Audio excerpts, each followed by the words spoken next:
21h passées de 14 minutes, c'est donc l'ultime ligne droite. Les gilets jaunes vont-ils bloquer massivement le pays ce samedi? Le gouvernement sera fixé sur l'ampleur de la colère, ou plutôt des colères, car c'est bien le problème de l'exécutif. Le mouvement semble s'élargir. Le mécontentement des Français sur le prix des carburants est peut-être en train de se transformer en ras-le-bol fiscal. Le gouvernement peut-il encore freiner la grogne? On en parle avec nos invités, avec Philippe Michel Kleisbauer. Bonsoir, merci d'être avec nous. Vous êtes député Modem du Var, membre de la Commission de la Défense nationale et des Forces armées.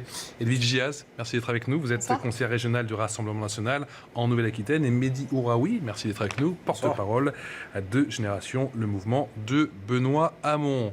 Quel est votre sentiment? On sait que c'est la dernière droite. On est à J-5, on en parle depuis des jours de ce mouvement des Gilets jaunes qui a l'air de s'élargir. C'est aussi votre sentiment ou pas? Écoutez, nous sommes à l'œuvre. Le gouvernement est à l'œuvre, la majorité l'accompagne pour trouver des solutions, notamment... Ils sont encore réunis ce matin, on l'a vu. Énormément, on en parlait tout à l'heure encore, puisque nous étions cet après-midi en examen du projet de loi de finances rectificative. Donc nous parlons. Mais ça veut dire que ça préoccupe le gouvernement? Que le gouvernement prend le problème à bras-le-corps? Entend la grogne. On voit bien qu'il y a des gens qui sont vraiment concernés, on voit bien qu'il y en a d'autres qui exploitent, et c'est le jeu politique. On a un peu peur que ceux qui veulent exploiter cette colère fassent quelque chose qui ne soit pas facilement maîtrisable aujourd'hui. Mais nous cherchons des solutions. Vous parlez de Debout la France, des Insoumis, du Rassemblement national juste en face? Et puis aussi à la veille d'élection, des gens plus localement qui cherchent à se créer une position en faisant de l'incantation et de la déclamation. Je veux dire, on a l'habitude. Nous cherchons des solutions et tout le monde est à l'œuvre, y compris les partis de la majorité. J'ai l'impression d'entendre Benjamin Griveaux, que je vous propose d'écouter sans plus tarder, le porte-parole du gouvernement.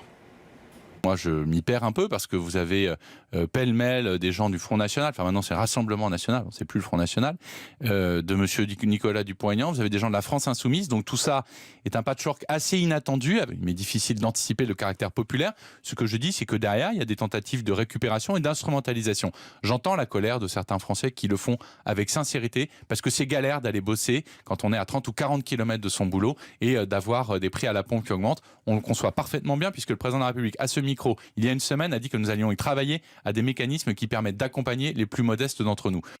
Alors Edwige Giaz, vous avez entendu effectivement les propos de Benjamin Griveaux. Vous, au Rassemblement national, vous instrumentalisez le débat? Non, mais c'est assez rigolo de voir que quand le gouvernement est complètement dépassé, il agite le chiffon rouge pour dire aux citoyens mécontents, non, surtout n'y allez pas, ça risque de déborder, il va y avoir des dérapages et surtout vous allez vous faire instrumentaliser.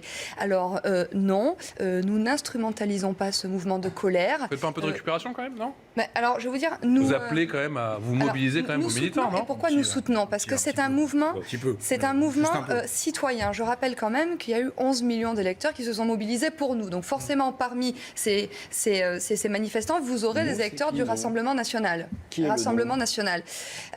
Maintenant, bon, nous avons toujours été aux côtés des automobilistes qui subissent un véritable matraquage fiscal. Et c'est pas la première fois. Et vous n'avez pas peur d'être mal accueilli? Parce qu'on rappelle que ce mouvement, en tout cas à la base, est apolitique. Alors, je vais vous dire que quand nous sommes élevés contre l'abaissement de la limitation de vitesse à 80 km/h, nous avons lancé une pétition qui a recueilli des dizaines de milliers de signatures. Et quand nous parlons de ce sujet-là avec les citoyens, je peux vous dire qu'ils sont plutôt de notre côté. Et parce que justement, nous avons des solutions à leur proposer. Dans les villes on taxe les automobilistes sur le stationnement. Non, allez voir après juste comment ça se passe. C'est la grogne qui est à l'heure absolument pas. Moi, ce que je vais vous dire, c'est que dans ma région, par exemple, le Conseil régional de Nouvelle-Aquitaine, on a demandé... non, mais justement, je vais vous dire ce que font les socialistes. Ils ont décidé de mettre au taquet la part de la TICPE. Avant la fusion des régions, l'Aquitaine, le prix de la carte grise de l'Aquitaine, c'était 35 €. Aujourd'hui, c'est 41 €. Donc, vous voyez, c'est pas nous qui aurions fait ça. Nous proposons un grand plan de réfection des routes départementales pour limiter la mortalité. Et en ce qui concerne... Encore une fois, sur cette récupération, sur ce rendez-vous de samedi, j'aimerais vous entendre tous les trois. Parce qu'on entend plusieurs partis qui ont du mal à se positionner. Donc là, je vous ai questionné le Rassemblement national. J'ai eu des gens aussi de la France Insoumise. On sent que c'est un peu touchy. On marche sur des œufs, là. Oui, non, Patrice, il y a des citoyens qui ont appelé à cette mobilisation. Et donc, il n'y a pas à mépriser leur colère. Il n'y a pas à mépriser le fait que, oui, les gens sont au bout du rouleau. Les retraités en ont assez de se saigner pour payer leur cuve de fioul. Les automobilistes qui sont, généralement d'ailleurs, c'est toujours pareil, les plus pauvres qui donc habitent le plus loin loin de leur travail et qui donc seront les plus taxés. Au lieu de taxer, je sais pas, on pourrait surtaxer par exemple les voitures neuves très polluantes, les grosses voitures. On pourrait surtaxer le kérosène. Pourquoi le kérosène des avions n'est pas surtaxé? On pourrait imaginer par exemple de baisser la TVA sur les transports en commun. Tout ça, ce sont des propositions concrètes. Moi, ce qui m'exaspère, je vais vous le dire, c'est le gang des vautours. C'est-à-dire que d'un côté, il y a le gouvernement qui veut faire les poches fiscalement des électeurs, et de l'autre côté, on le voit bien, le Front National, parce que c'est le Front National, arrêtons d'essayer de faire des éléments de langage, il y a le Front National qui veut leur faire les poches électoralement. Moi, j'en ai marre de cette classe politique toxique qui vient, comme une espèce de sangsue comme ça sur les citoyens, essayer de profiter de leur colère. Vous avez le droit de vous défendre tous les deux. Religieusement. Moi, ça me fait de la peine, honnêtement, quand je vois des millions de gens qui vont prendre leur bagnole demain matin pour aller bosser. Honnêtement, ça me fait de la peine de voir la millionnaire Le Pen faire croire qu'elle est de leur côté. Parce que Madame Le Pen, moi je vous le dis, pardon Madame Diaz, je vous le dis, Madame Le Pen, elle bénéficie de quoi par exemple? Elle bénéficie par exemple de la suppression de l'ISF par Monsieur Macron. Voilà, ces gens-là, qui sont de la même classe sociale, parce que c'est un gros mot mais il faut le dire, ces gens-là ne connaissent rien à nos problèmes. Ces gens-là ne connaissent rien au problème du quotidien. Moi, je suis dans le département le plus motorisé de France. Demain, il y a des gens qui vont faire 100 km pour aller travailler pour un SMIC. Et je suis désolé, mais Madame Le Pen n'y connaît rien. Elle n'a jamais travaillé. Mais d'ailleurs, elle ne sera pas à côté des manifestants, elle l'a précisé. Effectivement, elle appelle à manifester. Tous les cadres à soutenir les manifestations. Soutient les manifestants, mais elle n'y sera pas. Marine Le Pen est une chef de parti. Nous avons clairement dit que nous étions aux côtés des automobilistes. Mais du coup, ça m'étonne aujourd'hui que vous soyez contre Vous êtes aux côtés des automobilistes, mais pas aux côtés de la France, parce que sur cette affaire-là, on risque un désordre social que personne n'arrivera à faire entrer dans le rang. C'est ça le problème. Avec la disparition des syndicats, avec la disparition des policiers pour faire régner l'ordre, mettre les gens dans la rue, vous n'êtes pas capable de les ramener. Mais arrêtez d'alimenter, Monsieur Kleisbauer, excusez-moi, mais arrêtez par les politiques libérales que vous créez, arrêtez d'alimenter le monstre nationaliste. Nous faisons une politique écologique. Il y en a assez. 11 millions d'électeurs. Mais moi, je suis désolé. Vous savez que vos collègues de génération au Conseil régional de Nouvelle-Aquitaine ont voté pour la mise d'ailleurs, là, ils sont d'ailleurs, mes collègues de génération, là, au moment où on parle, ils sont en commission finance et vous n'y êtes pas. Donc, mais il n'y a pas de commission finance aujourd'hui, c'est une question de groupe. La commission des finances, c'est jeudi. Enfin, je connais quand même mon agenda. Le risque est quand même qu'on ait un débordement et que personne ne soit capable de faire rentrer tout ce monde dans les rangs. Et moi, c'est ce que je crains, parce que la contestation, et vous le disiez, elle est légitime. Donc, l'élément sécuritaire, c'est ça ? Non, pas élément sécuritaire. Un appel à responsabilité de chacun. Je comprends, j'ai entendu, tout le monde entend ce que vous avez posé. On va voir les propos de M. Nunez d'ailleurs. Et la réalité, c'est qu'il y a des gens qui sont vraiment exaspérés, ça nous les entendons. Vous parliez tout à l'heure des gens des moins riches, mais il y a aussi ceux qui, pour la mobilité, vont chercher un job très loin. Ça s'appelle des pauvres, et ça s'appelle les gens qui travaillent. Non, il n'y a pas que des pauvres. N'importe quelle personne aujourd'hui qui change de boulot à plus de 100 km de chez soi ne peut pas déménager, on est obligé de... classe moyenne et populaire. Il n'y a pas que ça. Il n'y a pas que. À un moment donné, il faut reprendre, il faut reconnecter avec le réel. Un des exemples même que vous avez vu, il met 6 ou 7 000 euros de carburant par an dans sa voiture et ça passe à 8 000. C'est pas forcément un pauvre, mais il est aussi concerné et nous l'entendons. Lui, il est réellement concerné. À la différence de ceux qui essayent d'exploiter ça pour se faire un saut électoral avant les européennes. Mais vous voyez bien, cette taxe, vous voyez bien que c'est une arnaque écologique. Vous voyez bien, mais à un moment donné, il faut quand même dire la vérité aux gens. Non, mais ne parlons pas d'arnaque écologique quand la planète est dans un état tel qu'elle est écologique. Monsieur Bosper, vous pouvez me laisser en placer. Allez-y, je vous en prie. Non, je veux juste dire que pas d'amalgame, ok? C'est une formule qu'on connaît bien. Là, moi, je pense que les citoyens sont des personnes responsables qui vont aller manifester pacifiquement. Mais après, si peut-être vous pensez qu'il y a des casseurs d'extrême gauche qui se mêlent à ces mouvements, on verra si l'État est en mesure de mettre suffisamment de forces de police pour encadrer les manifestants qui font des dégradations, et on verra si les sanctions sont à la hauteur de ces militants d'extrême gauche qui ont tout cassé. En tout cas, ce qui est sûr, c'est que sur le terrain, c'est toujours aussi compliqué pour les ministres, à l'image de François de Rugy, qui était à La Roche-sur-Yon cet après-midi. Il est parti au contact des Français et ça ne s'est pas forcément bien passé. François de Rugy, qu'on va écouter dans un instant, qui était à La Roche-sur-Yon. François de Rugy, qui, vous le savez, dans ce conflit, si je puis dire, étant en première ligne. On va écouter justement le ministre de la Transition écologique. Si vous voulez tout savoir, moi-même j'ai acheté il y a déjà presque 4 ans une voiture, mais ça à titre privé, électrique, hybride électrique rechargeable. Faut pouvoir. Voilà, faut pouvoir. Alors, nous on n'a pas le même pouvoir d'achat. Les familles monoparentales ou qui gagnent le SMIC ne peuvent pas s'acheter ce genre de voiture. Qu'est-ce que vous proposez, vous?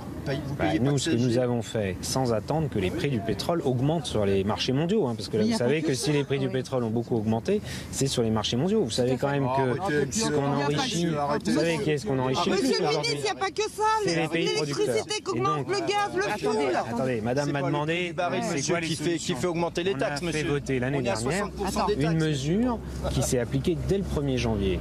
Quand on a une vieille voiture, justement, de 12 ans d'âge, de 13 ans, 14 ans, etc., on peut acheter une nouvelle voiture, pas forcément une voiture neuve, parce que tout le monde ne peut pas se payer une voiture neuve. Je veux dire, moi-même, j'ai jamais acheté de voiture neuve, j'ai toujours acheté des voitures d'occasion. Et les voitures d'occasion qui sont moins polluantes. Et les voitures qui sont moins... C'est pas que de l'électrique, hein. Ça peut être de l'essence et même certaines diesel. Eh bien, si elles sont moins polluantes, elles consomment moins. Et donc, si elles consomment moins, ça veut dire que ça vous coûte moins cher à la pompe. Philippe Michel Klasbauer, il n'est pas à côté de la plaque, là? Non, il n'est pas à côté de la plaque. Il est dans un ministère. C'est ce que lui disent en tout cas les habitants de La Roche-sur-Yon. Nous sommes dans une problématique climatique exceptionnelle. Les dérèglements que personne climatiques. ne conteste. Il y a 3 fléaux sur Terre. La grande pauvreté, le dérèglement climatique, les radicalisations. Il a une mission fondamentale sur l'un de ces fléaux. Nous ne pouvons pas passer à côté. Peut-être que la mesure, certains vont dire, tout ne part pas vers l'écologie, ça fait des victimes nouvelles en termes de portefeuille, de gens qui sont déjà suffisamment appauvris pour qu'on n'en rajoute pas. Nous l'avons compris, nous sommes à l'œuvre pour essayer de trouver des solutions. Mais François de Rugy, il est sur une mission fondamentale. Nous n'avons plus le temps d'attendre pour régler les problèmes écologiques et les désordres que nous créons. Mais du roi, oui, les propos de François de Rugy vous ont convaincu ou pas? Moi, je trouve ça terrible pour François de Rugy lui-même. C'est-à-dire que, là, vraiment, on voit un ministre totalement dépassé face à l'irruption du réel. C'est-à-dire qu'en fait, on a une majorité aujourd'hui, un gouvernement qui ne comprennent rien aux problèmes sociaux des Français, qui manifestement sont déconnectés. Mais c'est pas très étonnant, d'ailleurs, parce que au fond, ce gouvernement, on sait d'où il vient. Il est gangréné par les lobbies dans les cabinets ministériels. C'est pour ça que Nicolas Hulot a démissionné, d'ailleurs. Et donc, on a aujourd'hui une tentative de pédagogie de quelque chose qui ne peut pas s'expliquer. C'est-à-dire simplement une taxe qui est dite écologique, mais qui est une arnaque écologique, qui va venir financer quoi? Qui va venir financer les cadeaux fiscaux faits depuis le début du quinquennat aux plus riches. Parce que, il faut le dire quand même, les seuls qui ne sont pas taxés dans ce quinquennat, ce sont les plus fortunés. Et donc cette grogne, c'est pas seulement une question de carburant. Vous voyez bien qu'il y a quelque chose d'autre derrière. Il y a un ras-le-bol généralisé vis-à-vis de la politique. Mais ça va se transformer en journée anti-Macron, du coup, samedi? Mais c'est évident que c'est une journée anti-Macron, disons-nous les choses. Et puis, malheureusement, on voit bien... Ça n'a jamais pris depuis le début du quinquennat. Moi, je instrumentaliser cette journée au détriment de ceux qui en souffrent vraiment. Non, mais vous êtes en train de dire que vous allez l'instrumentaliser contre M. Macron alors que des gens souffrent réellement de la situation. Moi, je ne serai pas dans la rue 17, justement parce que je ne veux pas manifester aux côtés de ces gens-là. Mais en revanche, je vous le dis. La question est de savoir si vos partis respectifs seraient capables de les faire revenir en apportant des solutions.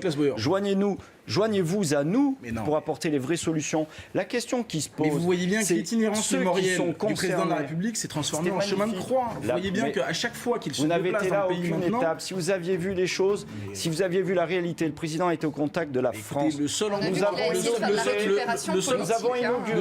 où il a été salué et apprécié, c'était des militants à l'REM. C'est faux, je vais vous dire. Le mardi 6 novembre au soir à Reims, nous avons inauguré un monument dédié à l'armée noire que les nazis avaient détruit pendant la guerre. Les 2 seuls monuments qui existent en France, Fréjus, Reims. Le président a cédé sa place, n'a pas prononcé de discours pour que le président Ibeka et Alain Mabankou prononcent un discours. Mais monsieur Klasbauer, vous ne pouvez pas dire qu'il n'a pas été acclamé. Mais c'est un président qui n'a aucune... De partout, nous avons été dans une symbolique magnifique en commémorant et en honorant une jeunesse qui a fait un sacrifice il y a un siècle de ça. Vous ne pouvez pas ramener vos critiques là-dessus, c'est pas possible.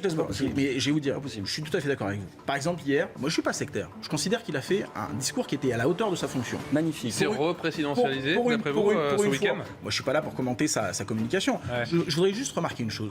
C'est que, et si on veut citer un auteur qui était justement un combattant de cette Première Guerre mondiale, on va citer Aragon.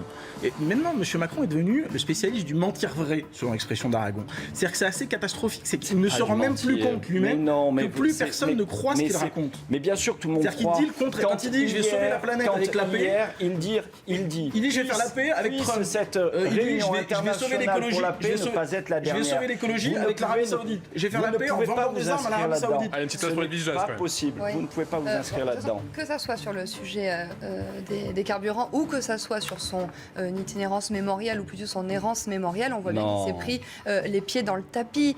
Il y a 9 monuments nationaux, vous n'êtes pas capable d'en citer un seul. Ne parlez pas de quelque chose dont vous ne savez rien.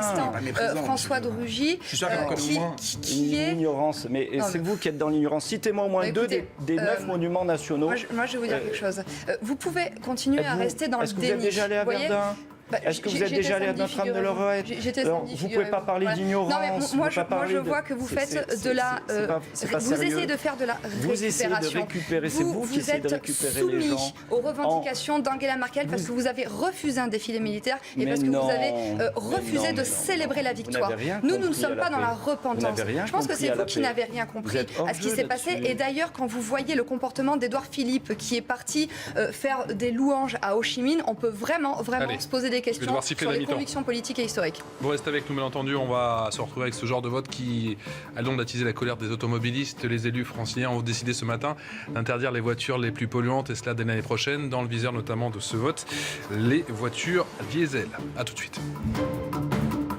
Je tiens un véhicule diesel, du coup je me sens un peu pris au piège en fait. Je peux comprendre l'aspect écologique, mais c'est vrai que la transition pour... 21h bientôt, passé de 35 minutes, on est toujours avec Philippe Michel Kleisbauer. Merci d'être avec nous, député Modem du Var et membre de la Commission de la Défense nationale et des Forces armées. Mehdi Ouaoui, vous êtes porte-parole de Génération, le parti de Benoît Hamon, et Edwige Diaz, conseiller régional du Rassemblement national en Nouvelle-Aquitaine. Je vous le disais tout à l'heure, c'est le genre de vote qui a donc attisé la colère des automobilistes. Les élus franciliens ont donc décidé de voter ce matin d'interdire les voitures les plus polluantes, et cela dès le mois de juillet prochain dans le Grand Paris. Ce sont les véhicules classés critère 5 et non classé, élargissement d'une mesure qui était déjà en vigueur à Paris. Les précisions pour CNews, c'est avec Justine Fraissinet et Isabelle Piboulot. Le diesel n'a désormais plus la cote. Les élus du Grand Paris ont voté. Une zone à faible émission sera mise en place en Île-de-France. Un territoire délimité par l'A86. 79 communes sur 131 seront concernées à compter de juillet 2019. Les véhicules considérés comme les plus polluants seront interdits de circuler. Les premiers sur la liste sont ceux classés critère 5, roulant au diesel et immatriculés avant le 31 décembre 2000. Les automobilistes sont partagés. Alors moi je trouve que c'est très très bien, d'autant plus que je ne roule pas en diesel moi. Moi je suis plutôt essence et je compte d'ici quelques années en fait migrer vers de l'hybride ou autre chose. Je peux comprendre l'aspect écologique. Et c'est vrai que la transition pour les ménages, elle va être brutale en fait. C'est difficile parce que c'est vrai que il faut lutter contre cette pollution qui envahit. Maintenant, il y a le problème aussi que maintenant, on n'a plus les moyens de renouveler sa voiture aussi fréquemment. Le journal Le Parisien avance le chiffre de 700 000 véhicules. Patrick Ollier, président de la métropole du Grand Paris, minimise à 118 000. Avant la vignette critère numéro 5, il y a des véhicules qui n'ont pas de vignette parce qu'ils datent d'avant. Ceux-là roulent aussi et donc n'auront plus le droit de rouler de la même manière. Donc Patrick Ollier, il a juste inventé, j'ai envie de dire, une mesure pour empêcher ceux qui n'ont pas la même voiture que lui de rouler. Bref, j'ai envie de dire que c'est la goutte de sans-plomb qui fait déborder le réservoir. En 2024, le Grand Paris tournera définitivement le dos à la motorisation diesel. Alors Mehdi Ouaoui, la transition n'est-elle pas trop brutale ? C'est tout le problème, c'est qu'en réalité, on voit que pendant des années, les lobbies pro-diesel ont imposé ça dans le débat public, ont imposé l'idée qu'il y aurait des prix moins élevés à la pompe pour les gens qui achetaient du diesel, et qu'aujourd'hui, on voit qu'on leur a menti. Et donc c'est tout le problème dans la vie démocratique d'avoir des lobbies qui nous imposent ces choix et qui ont pendant des années imposé leurs choix dans la vie politique et ont réussi à imposer cette histoire de diesel. Pour vous, c'est la marque des lobbies. D'abord, alors pour le coup, c'est vraiment l'arnaque du siècle des lobbies, évidemment, et qui maintenant font monter les prix à la pompe sur le diesel. Mais il y a un autre problème derrière tout ça, c'est qu'on voit bien que sur les questions d'environnement, on oublie trop souvent la question sociale. Et donc, on a un souci dans ce pays, c'est que d'un côté, il y a ceux qui manifestent dans les marches pour le climat, c'est super. De l'autre côté, il y a ceux qui sont en colère et qui vont manifester contre les prix à la pompe, c'est légitime, mais à un moment donné, il faut qu'on réussisse à se mettre ensemble pour aller vers un scénario quand même écologique et social. Et donc on soit capable, de toute façon, on sait que les prix augmenteront à la pompe, et on sait que les taxes augmenteront de concert, et que le prix de l'essence dans les années qui viennent, les prix des carburants augmentera. Et des péages. Et des péages, c'est encore une petite différence, mais il faut absolument que l'argent qui sera récolté avec ces taxes aille à la transition écologique, et que les gens qui sont les plus précarisés et qui sont les plus discriminés, il y a une discrimination écologique aujourd'hui. Les plus pauvres, ils sont non seulement plus pauvres, mais en plus, ils sont plus pauvres écologiquement. Et donc, il faut que l'argent aille à ces gens-là. Edwige Diaz. Oui, mais ces élus sont complètement déconnectés de la réalité. On va une fois de plus vers une mesure écologique punitive qui va une fois de plus pénaliser les ménages. Je rappelle que ce n'est pas la République en marche. Pauvres. Oui, excusez-moi, la République en marche, c'est l'ancien UMPS, quoi. Hein. D'ailleurs, on voit bien au gouvernement ce qui s'est passé. Vous proposez quoi, par exemple, sur l'environnement ? C'est quoi vos propositions ? Alors, nous proposons, vous voyez, de revoir tout le mondialisme dans lequel nous sommes. Le mondialisme. Non, mais quand vous traitez quand vous signez des traités de libre-échange avec la terre entière et que vous faites produire à l'autre bout du monde, que vous consommez ici et que vous recyclez à l'autre bout du monde. Vous faites vos emprunts pour les élections en Russie. Nous voulons, figurez-vous, monsieur, c'est parce qu'il n'y a aucune banque française ou européenne qui nous prête. Ça fait de la discrimination bancaire. Ou alors parce que vous avez des liens avec le pouvoir russe. Non, absolument pas. C'est juste parce que personne d'autre nous prête et ça devrait, en tant que grand démocrate, vous révolter. Donc nous proposons produire local. Oui, nous voulons travailler. Vous faites de l'essence au huile de schiste. On va pas trop s'écarter du sujet par contre.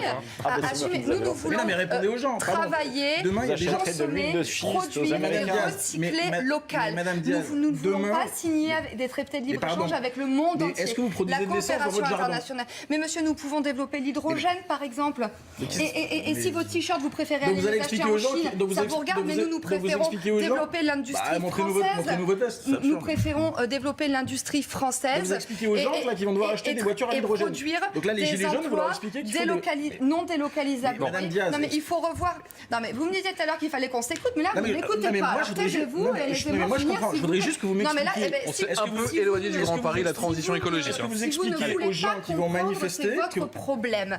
Moi, je vous explique que nous sommes pour le patriotisme économique, contre ces traités de libre-échange et pour une Union européenne qui n'est pas soumise au libre-échangisme et au mondialisme exacerbé. Je dis que nous voulons... Non, mais ça, c'est ce qui vous arrange d'écouter ça. Mais figurez-vous que si nous avons 11 millions d'électeurs à la présidentielle et que nous sommes crédités de 20% d'attention de vote à l'élection européenne, c'est parce que nous avons des effectivement, ce qui revient, solutions cette petite musique qui revient ce soir. Est-ce que c'est pas trop brutal ? Il y a cette bataille, c'est sur fond de bataille de chiffres, effectivement. On en parle. Le comité qui dit que c'est 118 000, ça concerne 118 000 personnes, 118 000 automobilistes. Évidemment. D'autres experts qui avancent que c'est 800 000, ça n'a quand même rien à voir. La réalité, c'est que on voit bien aujourd'hui qu'on est à bout d'un système, lobby ou pas lobby. On est tous partis dans des erreurs que nous corrigeons les unes après les autres depuis le début de ce mandat. Les choses ne sont pas faciles et nous assumerons jusqu'au bout. C'est ça la marque de fabrique de la collectivité. Mais énormément, nous corrigeons sur la question écologique. Et justement, François de Rugy est à l'heure. Non, c'est pas comme vous dites, en remettant en cause la mondialisation, au contraire. Et la réalité, c'est qu'on voit bien les élus parisiens dont vous avez parlé, ce sont des élus de tous bords. Ce sont des élus de tous bords. Et j'aimerais que les élus qui, à l'Assemblée nationale, comme sur le terrain, critiquent la majorité d'être la seule à porter cette mesure impopulaire, qu'ils s'alignent sur leurs élus parisiens. Parce qu'il s'agit d'élus de tous bords. Ils sont courageux pour vous, ces élus ? Ils sont dans un sens qui était inévitable. Le diesel est quelque chose qui n'a plus d'avenir. Nous devons accompagner via une incitation. Mais là, vous n'accompagnez rien du tout. Mais vous serez obligé. Si vous voulez qu'on passe à l'hydrogène, il va falloir accompagner. Aujourd'hui, il faut arrêter. Vous n'accompagnez rien du tout. Vous nous dites on mettra peut-être un chèque par-ci, une déduction fiscale par-là, mais il y a beaucoup de peut-être, mais en attendant, ce qui est sûr, c'est qu'on va payer plus cher. dans les Hauts-de-France, sur lesquelles on va s'inspirer, que nous allons défiscaliser et généraliser aux autres collectivités. Mais c'est une usine à gaz. Mais déjà, les Français sont perdus avec le prélèvement à la source. Vous êtes capable de proposer autre chose qu'une usine à gaz que vous avez proposé tout à l'heure. Oui, monsieur. Faire des économies, notamment sur... du pétrole aux Américains ou aux Russes. C'est pas du tout ce que j'ai dit. Parce que les Russes et les Américains, je dis que si nous avons besoin, et si vous reconnaissez aujourd'hui que nous avons besoin autant d'argent, c'est parce que nous avons beaucoup de dépenses. Nous préconisons de réduire les dépenses, notamment sur l'Union européenne, notamment sur l'immigration et notamment sur la fraude sociale et fiscale. Une fois qu'on aura fait un petit peu le ménage, on aura besoin de beaucoup moins d'argent. De ce qu'on paye dans le... Écoutez, monsieur, Michel Clasbauer, c'est plusieurs milliards d'euros par an. Il n'y a pas un petit côté... encore une fois, sur les automobilistes, on parle de carburant, on parle des automobilistes, et bien sûr des gilets jaunes, samedi c'est en point d'orgue. Il n'y a pas un petit côté chasse aux automobilistes? Alors, je pense bien sûr au mois de février à ces prix qui vont augmenter ces prix du péage. Ça s'ajoute, j'ai l'impression que samedi, les gens vont être très en colère. Les péages, vous savez qu'au mouvement démocrate, nous n'avons jamais été pour la privatisation. Ouais. Ça, c'est un acte sur lequel, et nous ne sommes toujours pas favorables. Sur la question du diesel, prenons le schéma à l'envers. Ne faisons rien. Si nous ne faisons rien aujourd'hui, personne ne fera jamais. Il n'y a pas un entre-deux? Si nous ne faisons rien, personne ne fera jamais rien. Nous avons le courage d'aller au-devant d'une impopularité que nous assumerons parce qu'il faut le faire aujourd'hui. Si nous ne le faisons pas, personne ne fera rien. Et nos enfants, nos petits-enfants, nous rendront comptables et coupables de ne rien avoir fait. C'est ça la réalité. Aujourd'hui, nous sommes à la manœuvre et nous allons faire. Et nous allons accompagner ceux qui sont les premières victimes réelles de cette affaire en écartant les manipulateurs. Je suis désolé, mais nous allons faire. Vous le dire. C'est toujours un peu ridicule quand on se déguise en Churchill. Il faut arrêter de faire croire que c'est... Je ne vais pas me déguiser en Churchill. Pardon, mais quand vous fermez... Non, mais quand vous fermez... proposition Non, mais si. De dire, on laisse passer... Moi, j'en ai fait dès le début de cette émission. Moi, j'en ai fait le diesel gratuit. Allez-y. Moi, je suis désolé, mais quand on ferme des petites lignes, moi, je le vois chez moi. Moi, je suis dans le département le plus motorisé de France. C'est-à-dire que les gens sont obligés de prendre la voiture. Chez moi aussi. Quand on ferme des petites lignes et qu'on casse le service public ferroviaire, il ne faut pas venir dire on augmente les taxes parce qu'on est des écologistes courageux. Mais pardon, Pardon, mais c'est une alternative à la voiture. Le train, il a un axe et tous les accès au train, vous les faites comment? Il faut être un petit peu. Là, il faut être un petit peu. Allez, c'est terminé comme ça, on va écouter le train, il faut servir chez les gens devant leur porte. C'est pas vraiment cette posture. Et je crois que c'est pour ça que les gens sont en colère contre vous. Moi, je suis dans une région où il n'y a même pas le TGV. C'est parce que vous essayez de leur faire croire on n'a pas de TGV. Vous essayez que c'est un acte de courage, alors qu'en réalité, c'est un acte de lâcheté vis-à-vis des lobbies. Le problème, c'est que c'est un gouvernement pauvrophobe qui s'en prend systématiquement aux plus faibles. Allez, c'est un gouvernement qui fait. Monsieur le député du MoDem, je voudrais juste vous rafraîchir la mémoire. Vos collègues au Parlement européen, pas plus tard que le 25 octobre dernier, ont voté contre un amendement proposé par les élus du Rassemblement national qui visait justement à interdire les péages en zone urbaine. Alors votre discours comme quoi vous êtes contre les péages, excusez-moi, mais à d'autres. De nous défendre, allez-y. Non, mais strictement rien à voir. D'abord, nous ne voterons jamais avec le Rassemblement national. Ah, pourquoi? Vous disiez qu'il fallait rassembler, construire, vous deviendriez sectaire. Oh, c'est pas du sectaire. Vous dites que nous n'avons rien à proposer quand nous proposons des amendements. À mettre à votre passif que nous ne rejoindrons jamais vos propositions. Voilà, et comme ça fait 6 fois que vous le dites, là vous êtes déjà à 66 millions. C'est vrai que ce soir on a compris les 11 millions d'électeurs. Là vous êtes à 66 millions. Jamais rien. Quand nous proposons des amendements, vous les refusez par idéologie et par sectarisme. Et vous trouvez ça normal? Écoutez, c'est parfait. Au moins vous avez dit la vérité aux Français. Mais je dis toujours la vérité aux Français. Et vous, c'est pareil parce que vos collègues de la région ne votent pas nos amendements non plus. Ça fait 4 fois que vous parlez d'immigration dans un débat sur le carburant. Pas content de sectarisme, quand même, il faut se détendre. Écoutez, monsieur, il faut bien voir cet argent, qu'est-ce qu'on va en faire? Il y a seulement 20% de cet argent qui va être prélevé grâce à l'économie punitive qui va. Non, mais l'argent, il sert surtout à vous payer à rien faire dans les collectivités. Seulement 20%. Il sert à payer les assistants parlementaires du Front National. On va continuer ce débat en antenne. Merci beaucoup à tous les trois d'avoir été avec moi ce soir dans ce grand JT. Merci beaucoup à vous, Philippe Michel Klasbauer. Merci à vous, Mehdi Roaoui. Merci à vous, Edwige Diaz, d'avoir été avec moi ce soir. C'est toujours aussi mouvementé. Vous ne bougez surtout pas. C'est le grand retour de Sonia Mabrouk, les voix de l'info dans 2 petites minutes. À tout de suite.